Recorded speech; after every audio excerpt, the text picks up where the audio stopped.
الرقيب في هذا الحفل بالنجم اللبناني العربي النجم أنور الأمير. سمعنا في عمل جديد بدها تتحضر له حاليا، هل رح نشوف ككليب؟ على الارجح ايه، لاني ما صورت عمري اللي مرق وما صورت بنت بيوت، لانهم الحمد لله لقوا الانتشار اللي انا كنت بطمح له. هلا عامل اغنيه كتير كتير حلوه، الكلام اللحن والتوزيع لصبحي محمد، واخذت تيك صوت عند توني سابا وماسترينج عند الي سابا. عمل كتير حلو، وناطرين بس هيك شوي لبنان بلدنا شوي هيك يتنفس شوي صغيرة لحتى ننزل وينول الانتشار ان شاء الله. اخبار اللهجة العراقية الخليجية وينك منها؟ والله في عصفورة هلا كانت عم تخبرني بدها تكتب لي شيء هيك بالعراقي. لا داليا بدها تعمل لي سوربريز، فانا بدي افضحك على الهواء هلا. اكيد هذه مفاجأة مني لانور. تكتب لي كلمات باللهجة العراقية، وان شاء الله يا رب يكون الموضوع بيناسبني، وانا ليش لا الي الشرف. ان شاء الله تأمر انت ميرسي. انور طبعا شكرا لك ولوجودك ويانا، وتوعدنا انه تكون معنا بالاستديو لنتعرف اكثر عن اخبارك. وعد شرف. ثانك يو كثير لك. ثانك يو. باي تشاو. ما شعورك اليوم وأنت مكرمة كملكة؟ أكيد وأنت ملكة بجمالك وبطلتك اليوم. الله يخليك يا رب. ميرسي حبيبتي، أنت اللي ملكة. طبعا غير أنه التاج علق بشعري بس أنه الفرحة كانت طبعا لا توصف، سعيدة كتير، خصوصا أنه أستاذ فؤاد اللي كان في ستار أكاديمي أستاذي طبعا، وكنت كتير بحبه. الحمد لله يعني هو معايا هون، وشرف كتير كبير ليا، وفي فنانين موجودين، فبتشكرهم طبعا لوجودهم اليوم في حفلة تتويجي كملكة جمال ستار أكاديمي. ومحمد دقدوق موجود ومحمد لقاء، بتشكر طبعا كل الموجودين في هاليوم. أخيرا تحية كبيرة لك طاهرة، حابة تقولين في هذا اليوم أو شيء توجهيه أو كلمة توجهيها للأشخاص اللي دعموك؟ أكيد لابد أنه في واحد أو في العائلة كانت موجودة أو في أصدقاء كانوا موجودين.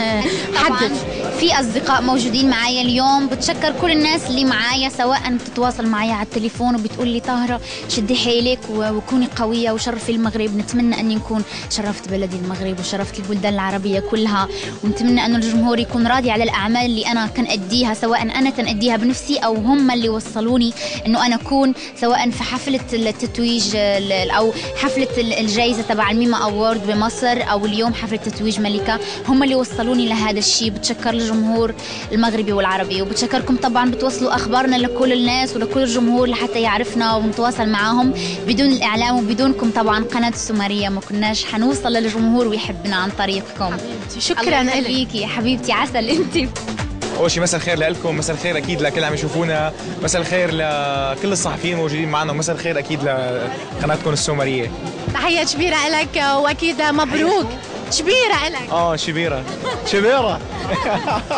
محمد اوصف لي شعورك اليوم وانت تكرم كملك، ولكن من نوع اخر. انت حلو ما شاء الله، بس ملك بالفن ما شايفيها هاي. حبيبة قلبي، اول شيء اكيد شيء حلو، بس انا بنظر للجمال باشكال معينه، مو انه الانسان بشكله، اكيد طبعا لا. صحيح. الانسان من جواته بطيبه قلبه اكيد هلا ما يكون احول مثلا وانفه عامل هيك مثلا، انه ماشي الحال. هذا هو النسبه، انه كنت وصيف، انا كان ملك الجمال هو طبعا كان لازم عبد السلام، يعني بوجه له تحيه كثير كبيره حبيب قلبي. كنت الوصيف انا. أعمالي الفنية عندي غنية جديدة اسمها متروح بدي إياك، من كلماتي وألحاني، توزيع أكيد الأستاذ الكبير محمد صادق. طبعا الأغنية كانت من وحي فكري. متروح بدي إياكي لكل إنسان فقد شيء غالي بحياته، أغنية هيك سمعت إنه رائعة جدا جدا. طبعا نمبر 1 بسوريا هلا، وعم تطلع من سوريا. طبعا قبل منها عملت نمر الغابة، أنا اسمي نمر الأغنية العربية، ملقب بالنمر الأغنية العربية. أخيرا شو تقول لأهل العراق؟ أقول لأهل العراق أحبكم وايد، وفي إيش بالنص ما أحبكم وايتش. لا هواية أحبكم كلش هواية. بدو لأهل العراق أحبكم. رجعي ودي بالله ما أحبكم كلش هواية. أحبكم خلص بقولها العراق، بحبكم كثير عن جد. وعندي فانز كثير من العراق، انا كثير بحبهم لانه دائما بتابعوني لحظه ولحظه وثانيه بثانيه. شكرا كثير لكم، شكرا لكم الخطه السومريه. ثانك يو.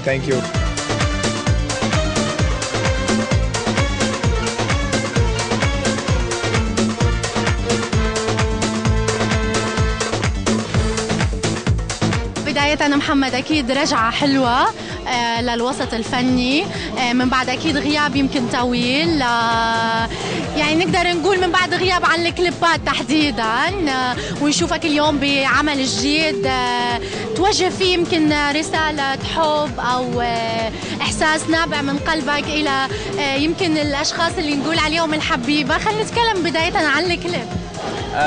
شوفي أولا مساء الخير. الكليب فكرته كتير جديدة، فكرته قوية، فكرته فيها أكتر من مشهد، بتحسيه دراما، أكشن، لحب، لركض، لتعب، لسجن، لكل شيء. الحمد لله اشتغلنا وتعبنا فيه، يعني اشتغلنا 23 ساعة، تعبنا فيه. ان شاء الله يلاقي اعجاب الجمهور اللي بيحبني، لانه هم اللي بصراحة شدوا على ايدي اني اعمل لهاي الاغنية كليب بالذات، مع انه انا عندي 3 اعمال، بس هم قرروا هاي الاغنية لانه الحمد لله لقت صدى كثير واسع بالوطن العربي. نحكي عن عنوان الأغنية، كلمات وألحان من وتوزيع أيضا؟ الأغنية اسمها أولك هالدنيا كذبة، كلمات الشاعر عمر ساري، ألحان نادر مطيع، توزيع الأستاذ خالد مصطفى، واشتغلتها بالأردن، يعني شغل أردني. حب الجو اللبناني، مثل ما سمعت إنه الأغنية فيها شيء من الإيقاعات اللبنانية. أغنية لبنانية أصلا، يعني اشتغلناها بالأردن، بس هي أصلا لبنانية يعني، وكلامها لبناني ولحنها قريب للقلب، قريب للحن لبناني، فالحمد لله يعني نشأت ببيروت أكثر من أي بلد ثاني. متى راح نشوف الكليب عبر الإذاعات والشاشات العربية؟ إن شاء الله إن شاء الله، يا بنص 6 يا إما شوي ممكن يتأخر نزوله لإشي معين يعني أنا مخطط له. لكل جمهورك كلمة أخيرة، وبالأخص أكيد من يتابعك عبر أهل العراق. أهل العراق حبايب قلبي، يعني بحب أحييكم، شكرا كثير لكم. أنا جمهوري بالعراق يعني الحمد لله رب العالمين، جمهور كثير قوي، كثير وقف معي، كثير دعمني. شكرا كثير لكم، بحبكم، خليكم دائما تابعوني على قناة السومرية.